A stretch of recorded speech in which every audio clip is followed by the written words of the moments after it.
அகரம் foundation Chennai D நகர் ரமா காமத்புரம் அருளாம்பாள் தெருவில் இருக்கிற நடிகர் சூர்யா கார்த்தி அவர்களோட அகரம் ஃபவுண்டேஷன் தான் பார்க்க போகிறோம். என்னோட சைக்கிள் பயணத்தில்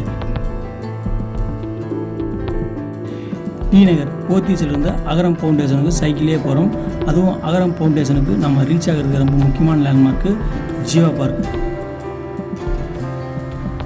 ஜீவா பார்க் பின்னால் தான் அகரம் ஃபவுண்டேஷன் இருக்குது.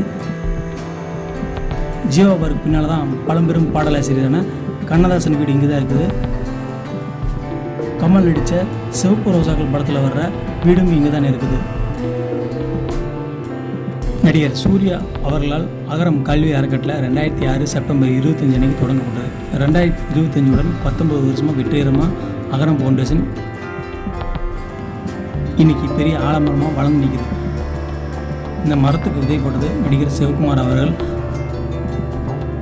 1979 சிவகுமார் கல்வி அறக்கட்டளை மூலமாக படிப்பிருந்தும் வசதி இல்லாத மாணவர்களுக்கு நடிகர் சிவகுமார் கல்வி உதவி செஞ்சுட்டு வந்தார். அதையே மகன் சூர்யா அடுத்த கட்டத்துக்கு எடுத்துகிட்டு வந்துட்டார். எந்த ஒரு சுயநல நோக்கம் இல்லாமல் பொதுநல நோக்கத்தோடு.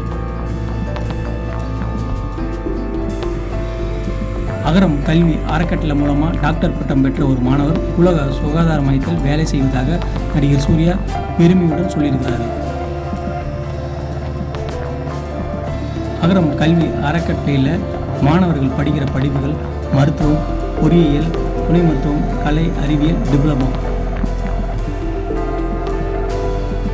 மாணவரை முழுமையாக வளர்த்து ஆதரிப்பதற்காக வழிகாட்டுதல், அவ்வப்போது பட்டறைகள், பயிற்சிகள், வேலைவாய்ப்பு உதவி ஆகியவற்றை அகரம் வழங்குது.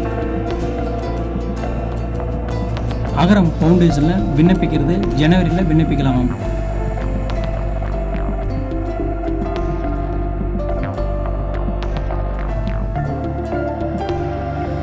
அகரம் ஃபவுண்டேஷனுக்கு ஜீவா பார்க்கிலேருந்து ராஜமன்னர் தெரு, அருளாம்பாள் தெரு, குப்புசாமி தெருன்னு எந்த தெருவிலே வந்தாலும் சேர்ற இடம் அகரம் ஃபவுண்டேஷன் தான்.